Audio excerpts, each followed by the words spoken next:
I'm Sonya Morton Firth and you're watching the Sonya Morton Firth Show.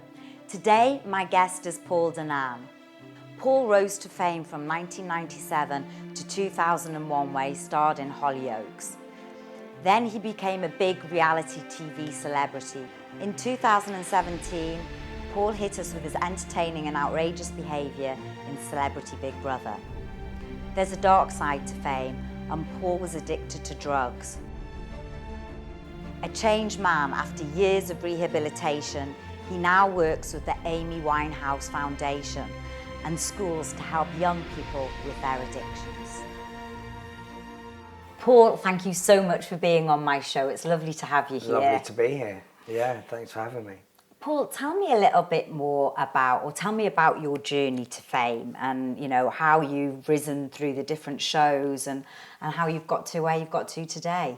Well, I suppose when I was younger, I kind of was always into doing school plays and really into acting and stuff, and I loved music and all that. Not that my parents or anything were really kind of actors or into the arts, but it was just something that I found that I could do and that I was good at. And I went to a night class of Sylvia Young's local where I lived, and ended up getting on to the set of EastEnders as an extra.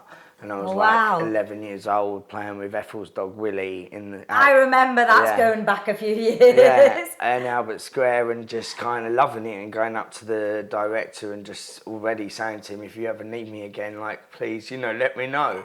Because I just felt at home. I felt like this is what I want to do. This is a cool kind of job. Yeah. And then a few years later, I did go back there and I played, actually, ironically, a drug dealer or a clubber or something that sells ecstasy or something. And I had the dun dun dun at the end, which was kind of quite mad.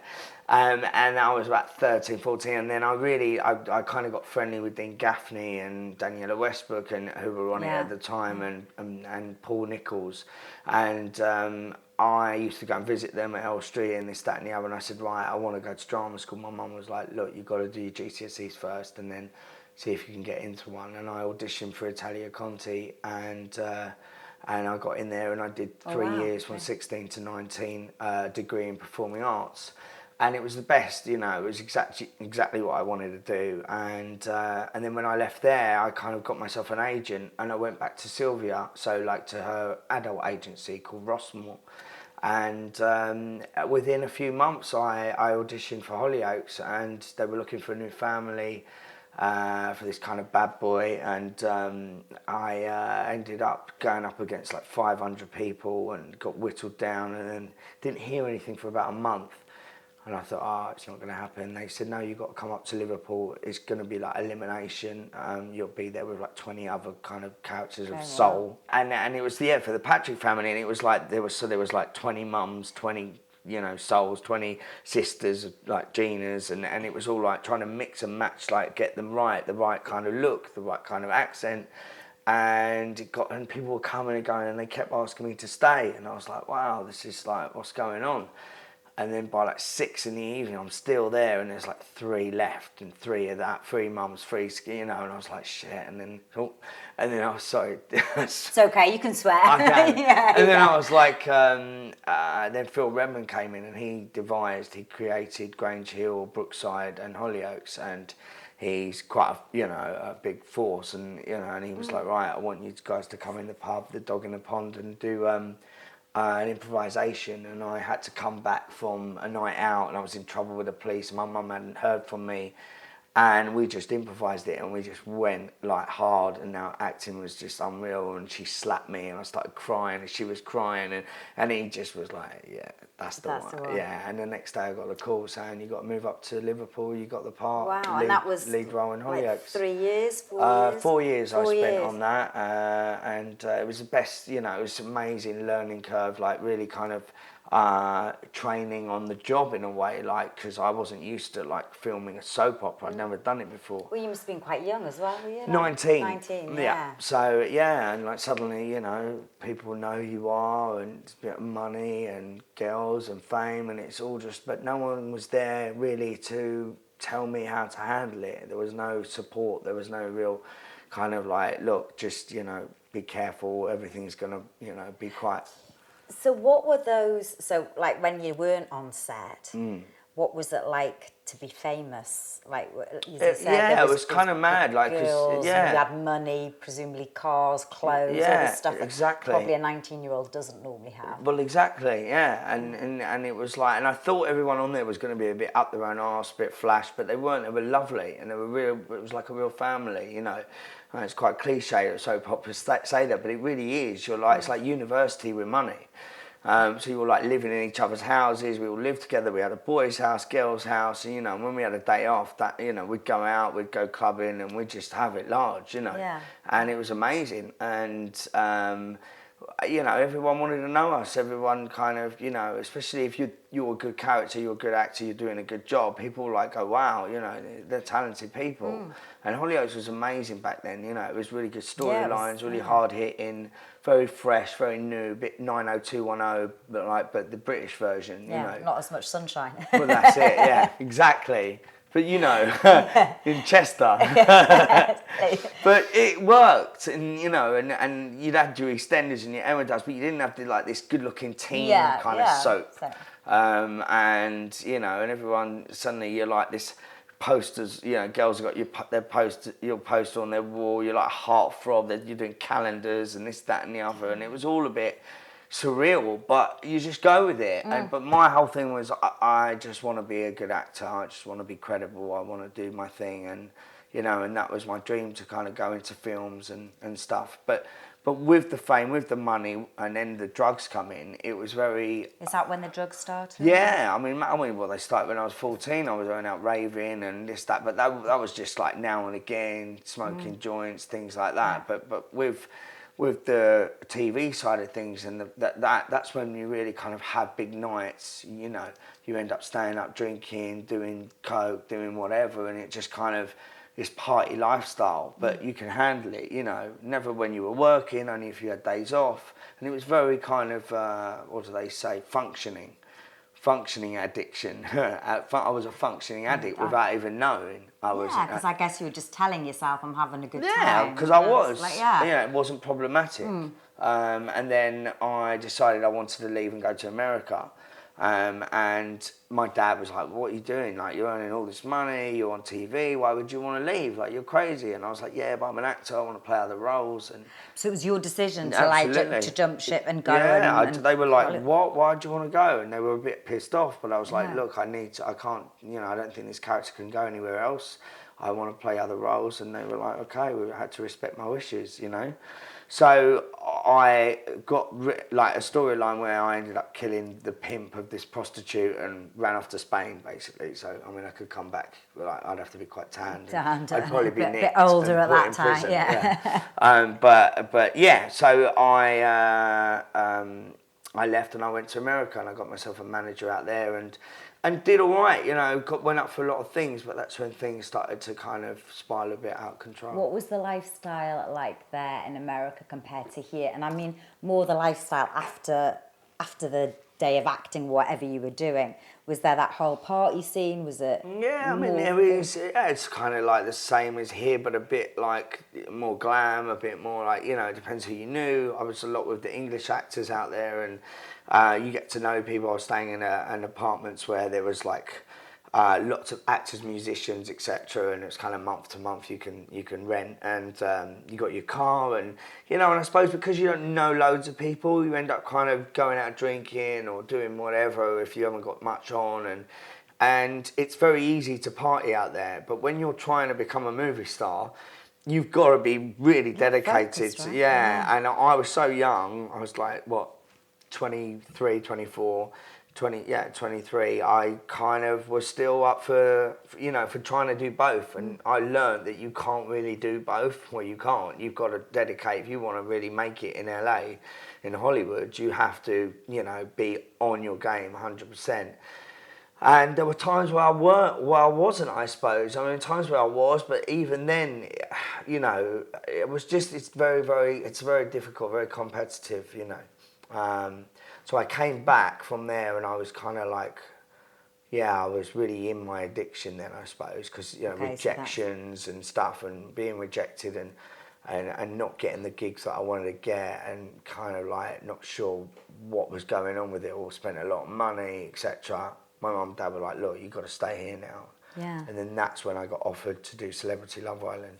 And that was the big start of your reality TV Career, yeah. Okay, and tell me about, so the Love Island, and you did 2 Celebrity Love Islands back to back, so Yeah, you in were so 2005, popular. yeah. And what was that like? You know, obviously you've given, I know you've given lots of interviews, and you know you were drinking at the time, and Yeah, it was great. You had a good time. Yeah, it was great, and I didn't really know what reality TV was, because it was very... It was the start of it, wasn't it? It was very It was new just, then, yeah. and it was like, you know, they just told me, like, you just got to be you, and I was like, well, surely I don't have to be a character. No, you just Paul, and you go on with 5 girls, 5 guys, and if you like someone, great, and, you know, see what happens, but you got to be single and whatever. And I was like, okay.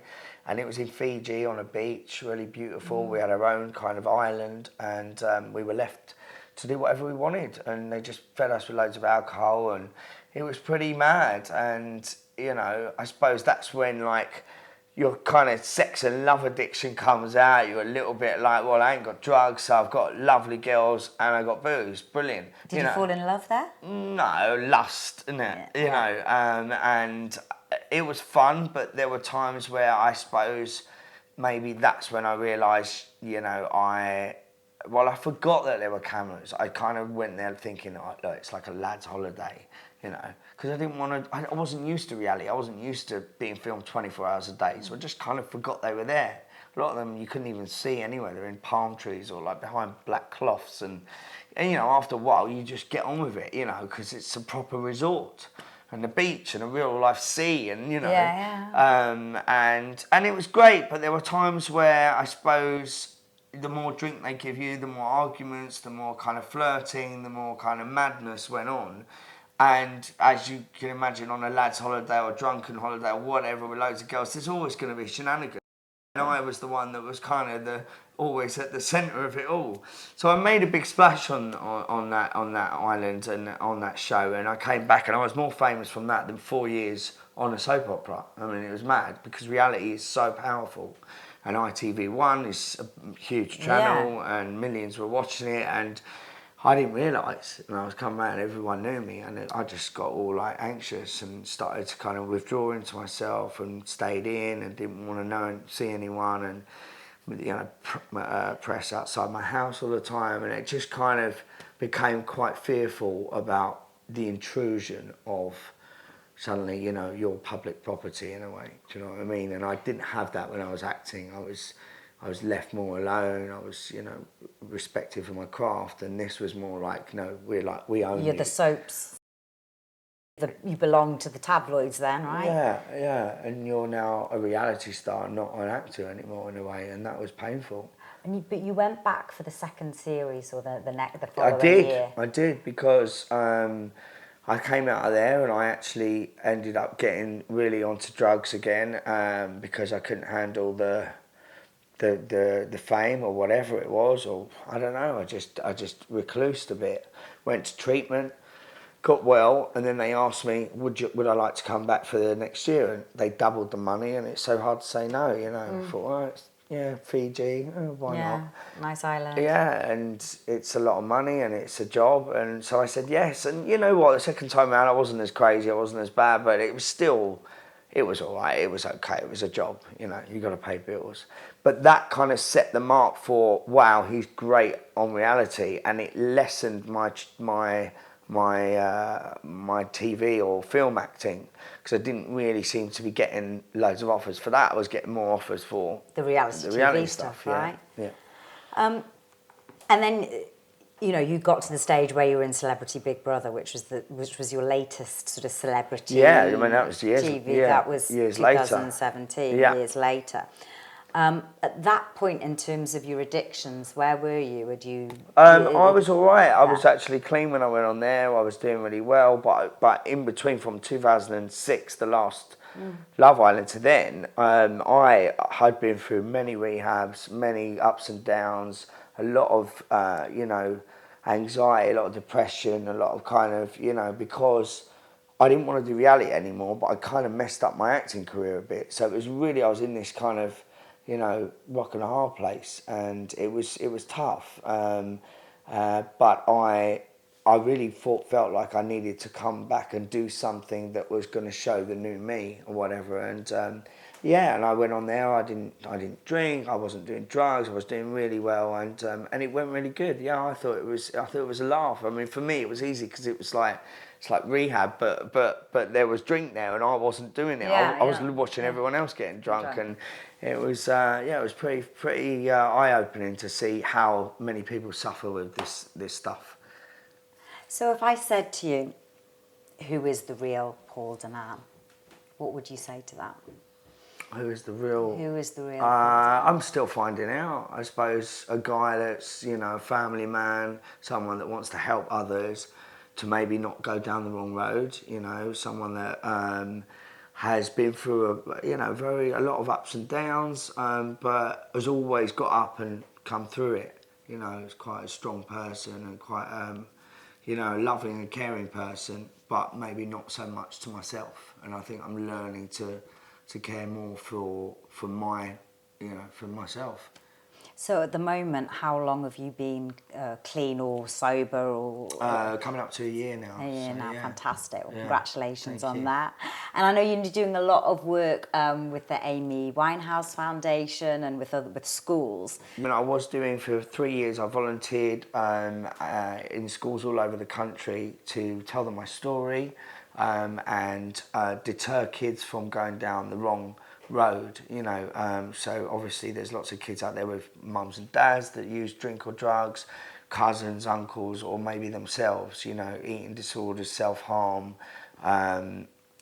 bullying. A lot of mine stem from bullying, I suppose. If I look back at my childhood, there was a lot of that for being Jewish, and went to school where it was like people were very anti-Semitic, and there was a lot of kind of just stuff that I didn't even think was traumatic, but was. Later on, you realise actually it did affect me. And did it come out through presumably you've done I've some done so much counselling. I mean, loads of therapy, loads of counselling, and that's when you find out more about where all this low self-esteem, low self-worth comes from. And I think a lot of kids get pressure with exams and things like that, and end up drinking or smoking joints or what, and it leads. And then there's all the legal highs, and kids are doing drugs much earlier than even I was now, from the age of 11, 12 now, but hard drugs, and it's crazy, the babies, and the sexting and all the kind of internet stuff and the social media, like abuse and, and there's loads. So I do a lot of plays, I do a lot of stuff that kind of helps people that are going through that stuff. And the Amy Winehouse Foundation have a resilience program where they have volunteers that go in and tell their story, and I devised a program, a drama program, where kids get up and do actual scenarios, role plays that they'll find themselves in, and then we kind of act out which choice they should make. And then, if they're ever in that real situation, they'll remember, I've done this, I remember doing this, and actually I know which way to go. I know not to go down that road. Because, it ends up where, it becomes problematic. Some people don't have that gene and they can take it or leave it, but there's a lot of people out there that are very addicted to things. And it can start with a video game, it can start with social media, with just being on Instagram. So in terms of addictions, do you think people have addictive personalities, or do you think we've all got a bit of an addict in us? I think everyone has a little bit, but I think some people have like work, where they don't even think that can be addictive. It can become addictive. It can become obsessional. And obsession is a thought that overrides any other thought. So, if I'm thinking I've got to get work, or I've got to do, it can take over anything else in my head.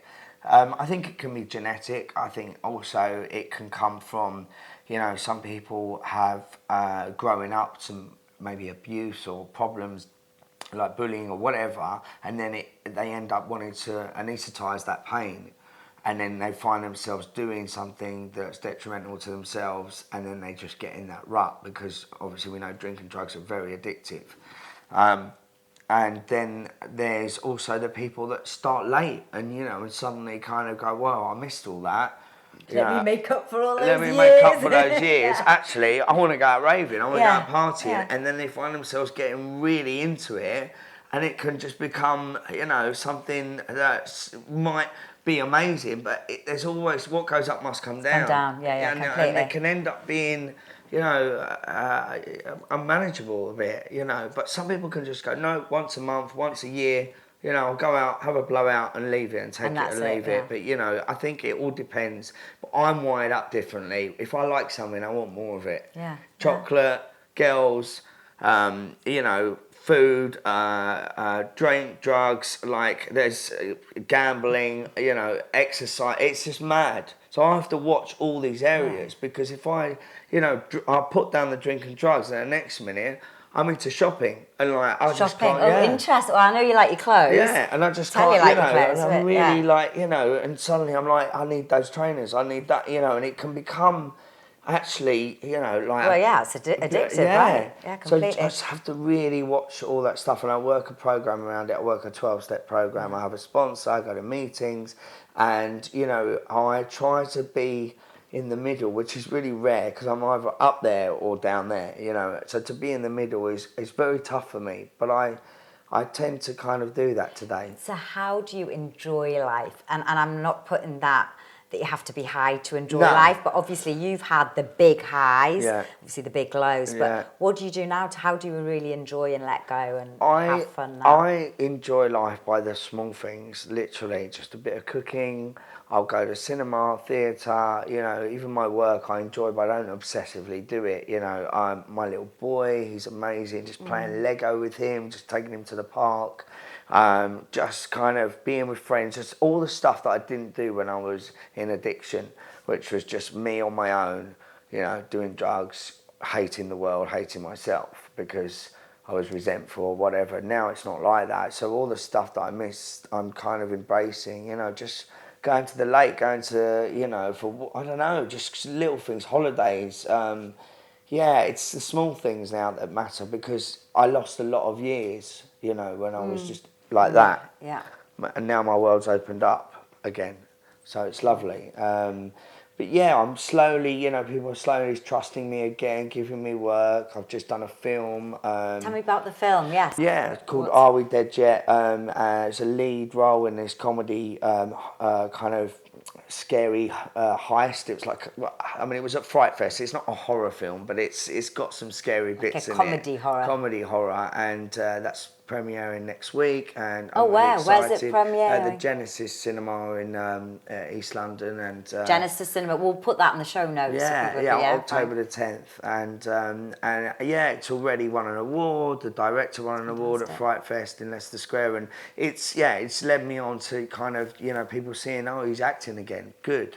Let's get him in our film. Let's get him, you know. And I've got this amazing parody account on Instagram that's blown up, and it's talking. Yeah, tell me about the parody, because I looked at your Instagram and you've got like 80,000 followers. In less than a year, like suddenly it's just caught on because it's just really cool little captions about pictures that I found from years ago when I was out partying back in the day with all the different celebs. No, Jordan was there. Yeah, when she looks like 20 years old then, you know, totally different, no plastic, nothing. Oh, she still looks gorgeous. Yeah, I love Jordan. Okay. But anyway, But yeah, I mean, she don't know, she does. But, you know, like people from back in the day that I used to party with, China White's days, and we all used to go out, and there was no camera phones back then. There was no, like, you know, there was nothing. So these are just off my old disposable cameras, and you know, just develop some photos and put some captions down, and people seem to love it and remember what it was like back then. And there was no social media or whatever or anything. So yeah, we're doing some good stuff with that. We've got fantastic. You know, a big TV show coming out about all that, and a podcast. I had a podcast that I'm doing my second series called Paul Danan, The Morning After. It went #1 in the iTunes charts. And what's that based around? Based on what my life was like and what the morning after was like. No, but now, just stories from the past, and now stories about now and what's going on. So, and I have guests on, and you know, like kind of people from back in the days. So yeah, it's really nice. Like things are great, and I couldn't be happier, to be honest. Would you go back and do reality TV? Good question, Sonya. Very good question. I don't know. Maybe the jungle. The jungle's calling. Maybe Eating the jungle. spiders and Wow. there you go. So if anyone's out there, exclusive. The jungle is calling. Okay. Maybe. Well, I don't know. That's the only one I kind of really love watching. So yeah, it'd be fun. Oh, that's very interesting. Yeah, but otherwise, no. I'm just going to stick with my acting now. Do you think it helped your career? What, the reality stuff? Yeah. It made me an all-rounder. What it did was it showed people that I can do everything. I can present, I can do reality, I can do films, I can do TV, I can do theatre. I've done I do a bit of everything. I'm a personality, You're certainly that. So, I'm, and that's why I did my performing arts course, because I didn't just do an acting course. They said, you've got to learn to do everything. And it's true. You've got to be an all-rounder these days. Got to learn to sing, dance, act, present, a lot. So I'm glad for doing it. It's taught me a lot of things. Yeah, it was tough. There wasn't much support around it and not much aftercare around it, but I don't want to look at the bad sides of it. I just hope that people that do reality nowadays get more support than I did, because I think that's important. Look at all the people that have killed themselves from Love Island, etc. It's crazy. It's absolutely. and we're here to talk about mental health, and that is because no one was there to help them with the fame. All of a sudden they're no one. Next minute they're massive. And they've got money, fame, and everything, and they can't handle it. And they can't handle it, right? And they turn to drugs. And they turn to kind of, numbing those feelings. And we need to show people that there is help out there. And anyone in this industry, whatever you do, behind the camera, in front of the camera, everyone suffers with things. And I think it's important that there's somewhere they can go and talk to people. What would you say to them if there is budding actors out there, or maybe people that have been on reality TV and they are suffering? But they don't want. Is it to talk to somebody about? Yeah, it's always about that. It's always about even if it's with your best friend or with someone that you don't even know, and there's a phone call. There's meetings. There's people that will listen, and then there's so much support out there nowadays, much more than when I was around. Back then, doing all of that. And I think people are too full of pride and ego that they don't want people to know that actually they're really in pain, and they're drinking every night. Because it's all like... and you're in front of camera, presumably that whole thing is an ego. You just don't want people to know you're weak. Yeah. Or it's just pride, but pride will kill you, you know. And it is, it's all ego, and it's all just kind of like, worrying that you're going to say something that, someone's going to be angry with or something. That's not true. People are going to be happy to hear that. If someone's not well, you've got to ask for help. If you don't ask for help, how is anyone going to know? So it's about reaching out and asking for help, and I hope that more people do, Well, I hope people watching this will listen to you and reach out to people that they need. Who would you like to be remembered as? When people look back on you, how would you like to be remembered? Someone that made people laugh, someone that people found, good to watch on TV, good person, someone that people could trust and people could aspire to, maybe, coming from, really bad times to coming out of it and, and coming into good times. I think, there's always, everyone loves a comeback, and there's always a chance, even if you feel really, really low and you don't want to be around anymore, there's always hope, and there's always a chance to make a comeback or to pull yourself out of that rut. So yeah, I don't know. Every day people will say, "Wow, you give me strength," and because I send a lot of kind of good readings out to people and like motivate people to kind of speak up if they're feeling rubbish, and to know that there is hope at the end of the tunnel. Do you know what I mean? So yeah. Fantastic. Paul, I always ask this question, it's my last question. If you were to leave a message in a bottle for future generations, what would that message be? Be kind to one another, be kind to people, compliment people. Just love everyone, to be honest. I'm kind of a bit hippie like that. I love it. You know what I mean? Love people, trust a few, but don't harm anyone. As long as you don't harm anyone and you love everyone, even if they harm you, you still love them, so they can't harm you. Paul, it's been amazing having you on my show. Thank you very much. Oh, Thank you. I've just dropped the mic. Oh no. Hope you enjoyed the show. Remember, there's a new interview out every Monday, so hit subscribe and like, and you'll get it straight into your inbox.